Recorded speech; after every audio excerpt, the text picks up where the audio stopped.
Ninth class English एक और। तो देखो ड्रामा 1 हमने कंप्लीट करा, अच्छे से समझा। अब समय आ चुका है इसके कुछ क्वेश्चन आंसर देखने का। तो स्टार्ट करते हैं short answer type questions. First question देखते हैं क्या है। Who is better in business, Juliet और गैस्टन। जैसा कि तुम जानते हो जूलियट ओनर थी विला की और गैस्टन ओनर नहीं था। लेकिन फिर भी यहां पर मुद्दे की बात यह नहीं है कि कौन मालिक था और कौन मालिक नहीं था। यहां पर पूछा यह जा रहा है कि बिजनेस के मामले में जूलियट बेहतरीन है या गैस्टन बेहतरीन था। तो सीधी सी बात है भाई, पूरा का पूरा ड्रामा अंडरस्टैंड करने के बाद हम इस नतीजे पर पहुंचे हैं कि गैस्टन बिजनेस के मामले में माहिर है। कब कैसे मौके का फायदा उठाया जाता है, किसी भी मौके का कब कैसे फायदा उठाना है, कब कैसे अपॉर्चुनिटी का लाभ उठाना है, ये गैस्टन से बेहतर कोई नहीं जानता था। तो क्यों, अब देखते हैं answer. Gaston is better in business, Gaston जो था बेहतर है बिजनेस में देन जूलियट। मतलब कि गैस्टन जो है जूलियट से बेहतरीन है। Juliet has not been able to sell her villa, Juliet अभी तक बेच नहीं पाई थी अपना villa for more than a month. एक महीने से भी ज्यादा समय हो चुका था। कितना महीना निकल चुका था, एक महीने से ज्यादा टाइम निकल चुका था, लेकिन जूलियट अभी तक ये विला नहीं बेच पाई थी। और गैस्टन ने अपने दिमाग का इस्तेमाल करके इतनी आसानी से इस विला को बेच डाला। तो सीधी सी बात है, कौन सा व्यक्ति ज्यादा बेहतरीन निकला बिजनेस के मामले में? गैस्टन। जो काम जूलियट पिछले एक महीने से अपना विला नहीं बेच पा रही थी, वो काम गैस्टन ने कुछ ही समय में कर दिया। But Gaston does this work with in a few minutes, कुछ ही मिनटों में गैस्टन ने ये विला बेच के रख दिया। और विला बेचा ही नहीं, मुनाफा भी कमाया। Moreover he manage to sell it at a profit. और तो और उसने ये भी मैनेज करा कि कैसे 100,000 फ्रैंक्स का प्रॉफिट बनाना है।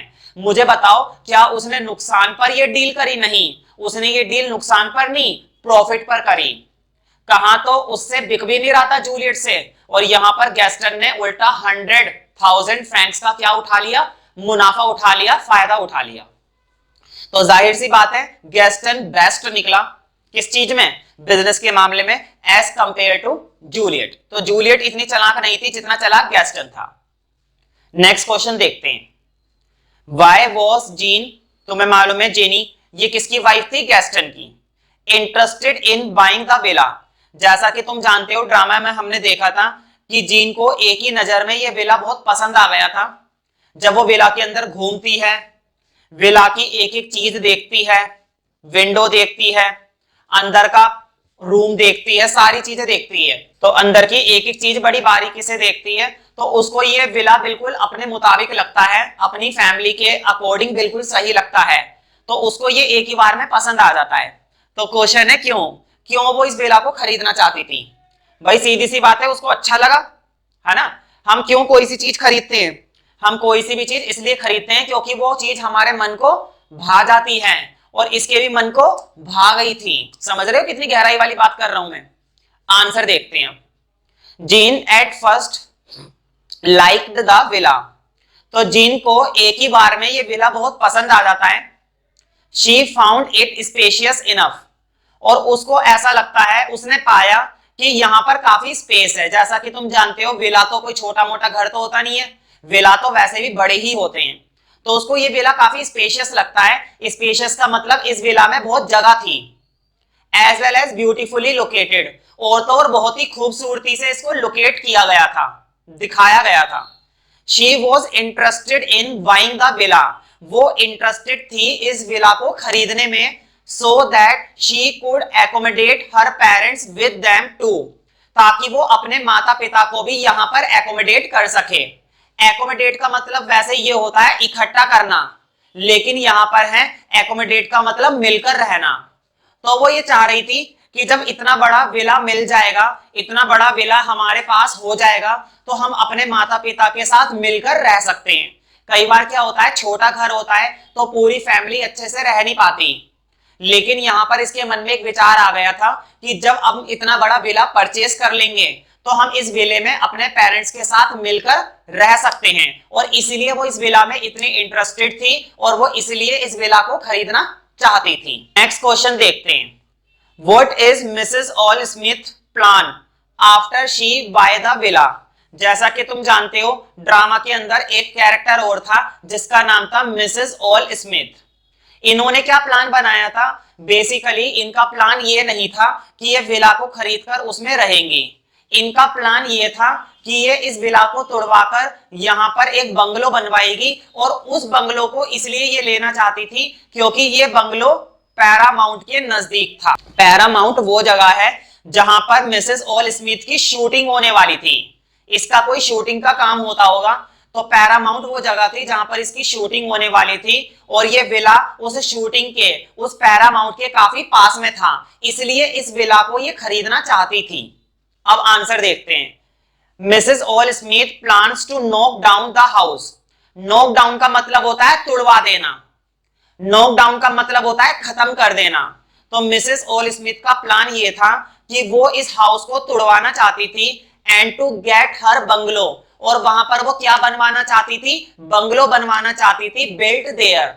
वहां पर वो बंगलो बनवाना चाहती थी। She wants to have that land only. उसे इस विला से बिल्कुल भी मतलब नहीं था, उसे इस विला को खरीदने में जरा सी भी दिलचस्पी नहीं थी। उसे मतलब था वहां की लैंड से, वो लैंड उसको चाहिए थी क्योंकि उस लैंड पर उसे क्या बनवाना था? उस लैंड पर उसको एक बंगलो बनवाना था। That's why she wants to purchase it, और सिर्फ इसलिए वो इसको खरीदना चाहती है। She wants to have that land only, तो वो सिर्फ उस लैंड को लेना चाहती थी, नॉट द हाउस, ना कि घर। और इसके अलावा she wants to reside near Paramount, वो पैरामाउंट के पास रहना चाहती थी। तुम्हें मैंने पहले ही बता दिया था ड्रामा में भी कि पैरामाउंट वो जगह है जहां पर उसकी शूटिंग चल रही है। मिसेस ऑल स्मिथ की क्या चल रही थी? शूटिंग चल रही थी, तो वहां पर उसके नजदीक वो रहना चाहती थी ताकि वो आराम से शूटिंग कर सके।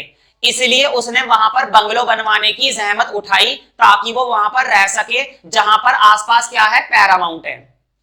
तो वो पैरामाउंट के नजदीक रहना चाहती थी। Where she is going to shoot some films, जहां पर वो जा रही है कुछ फिल्म्स की शूटिंग के लिए। हो सकता है इसकी कुछ फिल्म की शूटिंग चलती हो, इसलिए ये वहां पर जाकर रहना चाहती थी।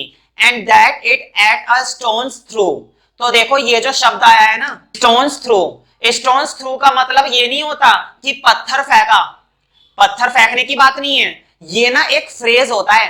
फ्रेज मतलब जैसे हिंदी में मुहावरे या लकोक्तियां होती हैं, उसी टाइप की चीज। इसका मतलब होता है शॉर्ट डिस्टेंस।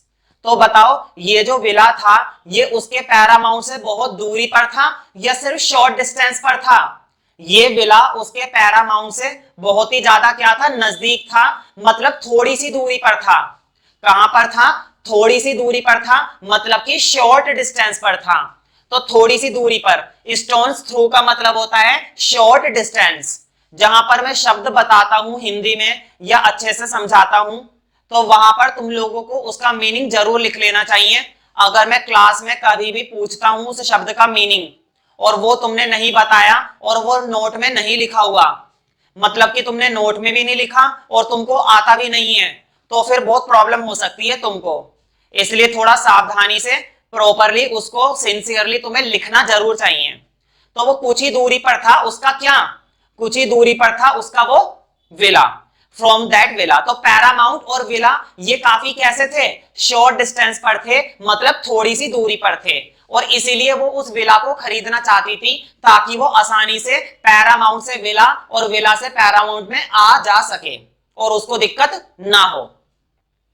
लास्ट क्वेश्चन देखते हैं। What did Juliet decide about the price of the villa when it did not sell for about a month? Juliet decide about the price of the villa. तो Juliet ने क्या फैसला करा था villa के price के बारे में जब वो ये नहीं बिक पा रहा था? मतलब एक महीना निकल गया था और एक महीने से उसका ये विला बिक ही नहीं रहा था। तो बताओ जब कोई चीज बिकती नहीं है, जब कोई चीज